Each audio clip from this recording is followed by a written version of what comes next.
ఆరో వారం నామినేషన్స్ మొదలయ్యాయి. వైల్డ్ కార్డ్కి ఒక టాస్క్ ఇచ్చి అందులో ఎవరైతే బాల్ సంపాదిస్తారో వాళ్ళు ఒక ఓల్డ్ కంటెస్టెంట్కి బాల్ ఇచ్చి అతను ఇద్దరిని నామినేట్ చేయాలి. ఆ ఇద్దరిలో ఒకరిని ఎవరైతే బాల్ ఇస్తారో ఆ వైల్డ్ కార్డ్ కంటెస్టెంట్ ఫైనల్ చేయాలి. ఈ టాస్క్లో ముందుగా నిఖిల్ నాయర్ బాల్ని సంపాదించి బజర్ మోగేదాకా తన దగ్గరే ఉండేలా మిగతా వైల్డ్ కార్డ్స్తో పోటీ పడి గెలిచాడు. నిఖిల్ నాయర్ ఆ బాల్ని తనుజకిచ్చాడు. తనుజ ఇద్దరిని నామినేట్ చేయడం కోసం ఇద్దరిని ఎంపిక చేయాల్సి ఉండగా అందులో ఒకరిని రాము, రెండో వ్యక్తిగా సుమన్ శెట్టిని ఎంపిక చేసింది. సుమన్ ఇంకా అందరితో కలవట్లేదని, టాస్కులు ఇన్వాల్వ్మెంట్ ఉండట్లేదని చెప్పింది. అటు రాము విషయంలో తనకు పవర్ వచ్చినా కూడా వేరే వాళ్ళ మాట విని వాళ్ళు చెప్పిందే చేస్తున్నాడని రీజన్స్ చెప్పింది. అయితే నిఖిల్ నాయర్ సుమన్ శెట్టి నామినేషన్ని ఓకే చేశాడు. నెక్స్ట్ మరోసారి బాల్ టాస్క్ ఇవ్వగా అందులో రమ్య మోక్ష గెలిచింది.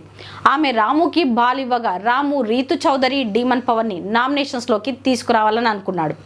లాస్ట్ వీక్ జరిగిన బాల్ టాస్క్లో రీతు చౌదరి ఫౌల్ గేమ్ ఆడిందని, అందుకే ఆమెను నామినేట్ చేస్తున్నా అన్నాడు.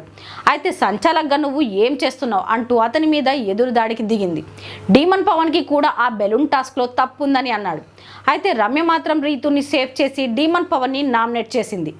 అతనికి అసలు బుర్ర లేదని, ప్రతి విషయంలో బుర్ర లేకుండా చేస్తున్నాడని రీజన్ చెప్పి డీమన్ పవన్ని నామినేట్ చేసింది రమ్య.